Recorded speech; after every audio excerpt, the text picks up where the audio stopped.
The Edict of Cyrus is part of the biblical narrative about the return from Babylonian captivity. The edict is thrice mentioned in the Hebrew Bible, each time with minor textual variations and additions. It is presented as authorizing and encouraging the Jews exiled by Nebuchadnezzar to relocate to the land of Israel and actively engage in rebuilding the temple destroyed by Nebuchadnezzar. The historical background of the narrative is confirmed by archaeology. However, the edict as such is not corroborated by any finds, and its existence as one single legal act, rather than a general policy of repatriation, is contested. Historicity. The Cyrus cylinder, an ancient clay cylinder on which is written a declaration in the name of Cyrus referring to restoration of temples and repatriation of exile peoples, has often been taken as corroboration of the authenticity of the biblical decrees attributed to Cyrus.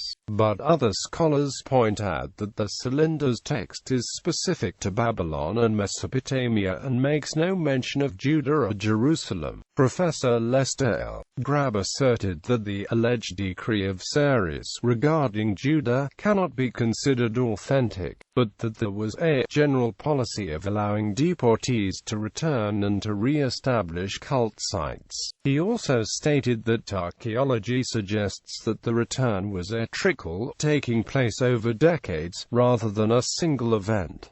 Biblical narrative. Initial edict. The initial text of Cyrus's edict is found, and in the first year of Cyrus, king of Persia, at the completion of the word of the Lord in the mouth of Jeremiah, the Lord aroused the spirit of Cyrus the king of Persia, and he issued a proclamation throughout all his kingdom, and put it also in writing, saying, So said Cyrus the king of Persia, all the kingdoms of the earth has the Lord God of the heavens delivered to me, and he commanded me to build him a house in Jerusalem, which is in Judea. Who among you is of all his people? May the Lord his God be with him. And he may send. The second mentioning is found in the book of Ezra. And in the first year of Cyrus, king of Persia, at the completion of the word of the Lord from the mouth of Jeremiah, the Lord aroused the spirit of Cyrus, king of Persia, and he spread a proclamation throughout his kingdom, and also in writing, saying, So said Cyrus the king of Persia, all the kingdoms of the earth gave to me the Lord God of heaven, and he commanded me to build him a house in Jerusalem, which is in Judea. Whomever is amongst you of all his people, God be with him, and he should ascend to Jerusalem, which is in Judea, and he should build the house of the Lord God of Israel. He is the God who is in Jerusalem.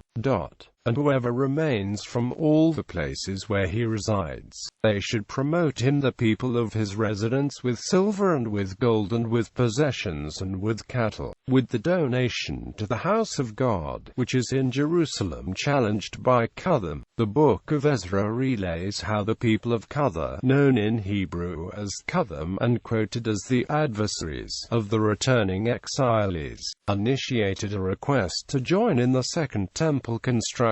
When rebuffed by Zerubbabel and his companions, they spitefully composed a letter of complaint to Artaxerxes of Persia, and in the reign of Ahasuerus, in the beginning of his reign, they wrote an accusation against the dwellers of Judea and Jerusalem. Then Rehum the secretary and Shimshai the scribe and the rest of the companies, the Dianites, the Aphresatikites, the Tarpelites, the Aphresites, the Archites, the Babylonians, the Shoshankites, the Dehites, the Elamites, and the rest of the nations whom the great Anonade Sennacherib exiled and settled in the cities of Samaria and the rest of the other side of the river and Kenath. This is the meaning of the letter that they sent to him, to Artaxerxes the king, your servants of the people of the other side of the river and Kenath. Let it be known to the king that the Jews who ascended from you upon us have come to Jerusalem, the rebellious and sinful city they are building, and the walls they have completed, and the walls they have joined. Now let it be known to the king that if this city is built and the walls are founded, they will not give the king's due, the head tax,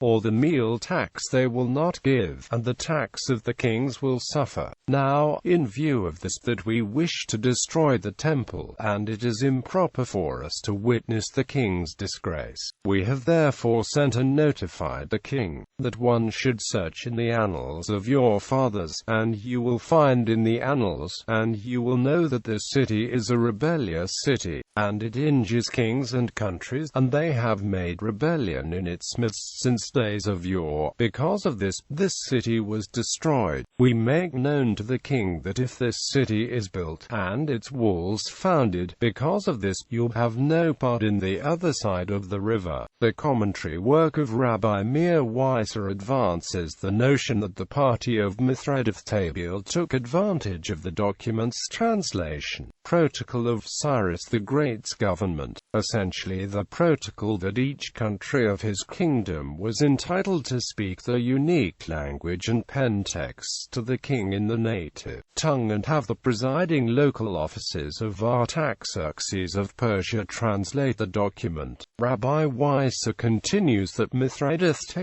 presented a substantial bribe to Rehum the secretary and Shimshai the scribe, to compose a letter containing a plausible ambiguity, while inciting that the post-exile temple builders have varied the king's edict by actively engaging in the construction and fortification of the walls of Jerusalem in an attempt to rebel against the foreign king's rule. The ploy of Mithridates and company was successful in leading to a 14-year cessation of all temple building activity in Jerusalem. Darius reconfirms edict, following a second letter sent by the Persian governor asking the king for a decision. The edict is found in the archives, and the king gives his orders accordingly. Then King Darius gave an order, and they searched in the library in which the archives were stored in Babylon, and it was found in a pouch in the citadel of the province of Media, one scroll, and so was written therein a memorandum. In the first year of King Cyrus gave an order regarding the house of God in Jerusalem, that the house should be built, a place where they offer up sacrifices, and its walls should be founded, its height 60 cubits and its width 60 cubits, 3 rows of marble and a row of new wood, and the expenditures shall be given from the royal house.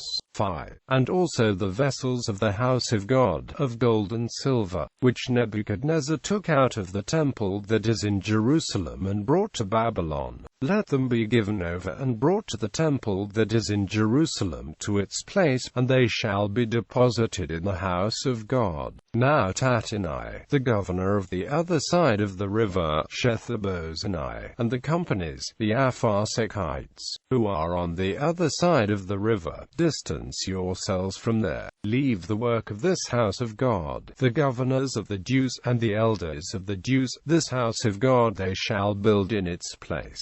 And from me shall be issued an order regarding what you shall do with these elders of the Jews to build this house of God. And from the king's property, from the taxes of the other side of the river, quickly the expenses shall be given to these men, so that they should not be disrupted. And what they require, and young bulls, and rams, and lambs for burnt offerings to the God of the heavens, wheat, salt, wine, and oil, according to the statement of the priests who are in Jerusalem, let it be given to them daily without delay, that they should offer up pleasing sacrifices to the God of heaven and pray for the lives of the king and his children. And an order is issued by me that whatever person disobeys this order, a beam shall be torn from his house, and a gallows upon which to place him, and his house shall be made a dung heap because of this.